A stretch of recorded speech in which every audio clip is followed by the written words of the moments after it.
Hey, what's up? This is Diesel, and this is top 10 greatest chemistries that never got a 5-star match. Now, what I mean by this is these are 10 great chemistries that I felt if they wrestled one or two more times, or they wrestled again on the right occasion, they could have had a 5-star match, or just certain chemistries that you sit back and think, wow, I cannot believe they didn't have a 5-star match. Honorary mention: Hulk Hogan versus Randy Savage.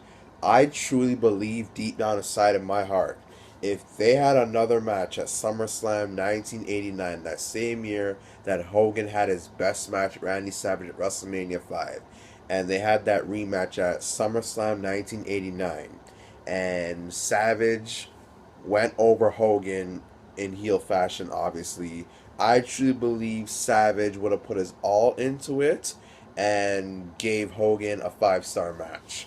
And I do believe that they could have done more than what they did at WrestleMania 5. Coming in number 10, AJ Styles versus Kurt Angle. Now, they had a match at TNA Impact in 2010, like the first SmackDown in 2010. It looked like a damn near 5-star match. Like, I don't know, like, they're just something that there's just something that if I don't know,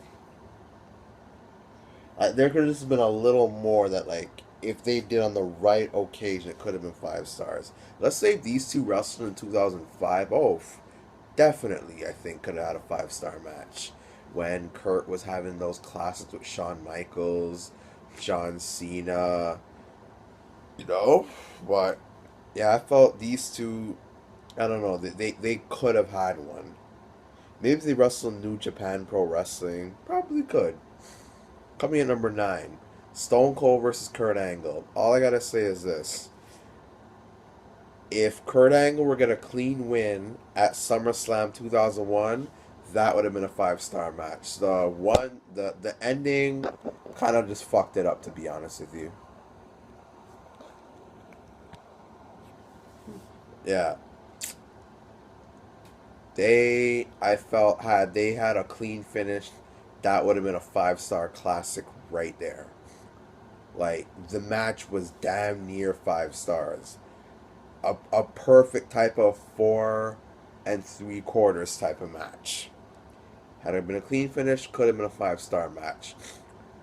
Coming at number 8, Shawn Michaels versus Stone Cold Steve Austin.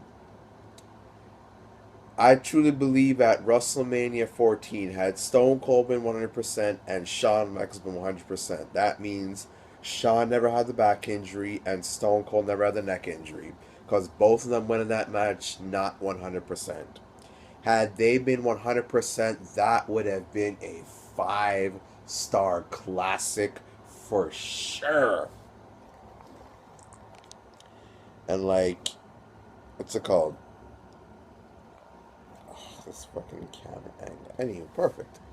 But yeah, look at their match at King of the Ring 97. Look how great that match was. Now picture that rematch happening. Picture both of those guys in that condition wrestling at WrestleMania 14 on the big stage and the blow off feud for the match. I think their match would have been excellent, and they could have really had more great chemistry had they had more matches. Coming in at number 7, Undertaker versus Bret Hart. This one I'm not gonna lie, kind of 50-50 on, but they had great chemistry in 1997, 1996. Hell, back in the Western Mortician days of The Undertaker, Bret Hart gave Undertaker his best match as Western Mortician, no questions asked. So had they not left in 1998, who knows? Maybe if they wrestled a 1-2 more times, could have had a 5-star match. That was kind of debatable. Coming in at number 6, Ric Flair versus Barry Windham. Now, it's kind of debatable because some people say they had 5-star matches. Some people say they had a 5-star match. I felt it was just an excellent 4 3/4 match.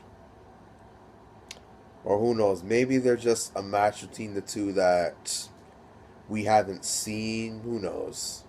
Because things were kind of different back in the 80s. Well, it was getting to the point where they stopped, like, because, like, with some of the matches back in the NWA days, like, they would only show, like, 90% or, like, 85% of the match. Like, one of their matches shows a bit of the beginning, like, cut out, you know? But I felt these two, you know what? Had they had that match at Starrcade 1987, like they should have, but Barry Windham didn't want to be champion, that could have easily been a 5-star match. So yeah, I don't think they had a 5-star match, they were close to it. Had they had that match in 1987 and Barry Windham finally won the title, because late 80s to very early 2000s, he should have been world champion, but he kind of didn't want to, so you know, can't wrong the man in the company for that. But Starrcade 87 definitely could have been a 5-star match. Coming in at number 5, Owen Hart versus Shawn Michaels. I don't care what anyone says, in my humble opinion, Owen Hart and Shawn Michaels had way better chemistry than Bret Hart and Shawn Michaels. These two styles were just so fucking similar. High flying, technical, fast, great kicks, you know, just similar styles. Like, these two just clicked. And had these two wrestled at Royal Rumble 98 like originally planned, I think that could have been a 5-star match. And Shawn Michaels would have been injured, but hey, things happen for a reason. But yeah, these two I felt could have had a 5-star match together at 1998 at the Royal Rumble for the WWE title. Coming in at number 4, CM Punk versus Daniel Bryan. I'm going to say it like this, plain and simple. Had they had that match at WrestleMania 30 like they should have, definitely would have been a 5-star match. No questions asked. That's all I got to say about that, whether it been an Iron Man match like CM Punk wanted to, whether it been no disqualification match, ultimate submission, or just a straight up regular one-on-one match. WrestleMania 30 for sure would have been a 5-star match, no questions asked. Coming in at number 3, Chris Benoit versus Eddie Guerrero. When I look back at, you know, the mid 2000s, I think to myself, damn, the great chemistry these guys had, and they didn't have a 5-star match. I can't believe that. Maybe, just maybe, if Eddie Guerrero was alive, maybe he could have had a 5-star match with Chris Benoit. Maybe, because I truly believe 06 was going to be Eddie Guerrero's best in-ring year, without question. And I just wish he didn't have the heroin addiction, the problems with his body, dying, and I wish dude was still alive. R.I.P. Eddie Guerrero. I miss you. I wish you were never gone. Coming in at number 2, Booker T versus Chris Benoit. Their chemistry in 98 was fucking fantastic. I almost was going to put this number 1, but you know what? You'll see my number 1 and see why I didn't put this for number 1. Anywho, their in-ring work in 98 was just amazing. Young, quick, fresh, hungry. You know, Booker T, his best in-ring year was 98. And his best matches were with Chris Benoit. And, like, their work in that year was just so crisp and beautiful in the ring. That was some of the best in-ring chemistries in the fucking world at that time. And I truly believe, had Chris Benoit not went to WWE, or at the time WWF, and wrestled Booker T in the main event in 2000, they for sure could have had a 5-star match or two. Who knows, maybe this could have been on the level of some Triple H versus Mick Foley, or Triple H versus The Rock level chemistries. As a matter of fact, in 2000, look how Chris Benoit and Triple H had one of the most underrated matches in both men's career. Like, I don't know what it is with those two, but those two made me realize some of the importance of in-ring work even when I was a little itty bitty child at like 7 to 9 years old at the time. And coming in at number one, Kurt Angle versus The Undertaker. Some people will say they had it at No Way Out. Here's my thing. There was their match at No Way Out 5 stars? No, but very close. Let me tell you though, if they had a match at WrestleMania 22, and that was a big mistake not to do that match, for sure would have been a 5 star match. Without question.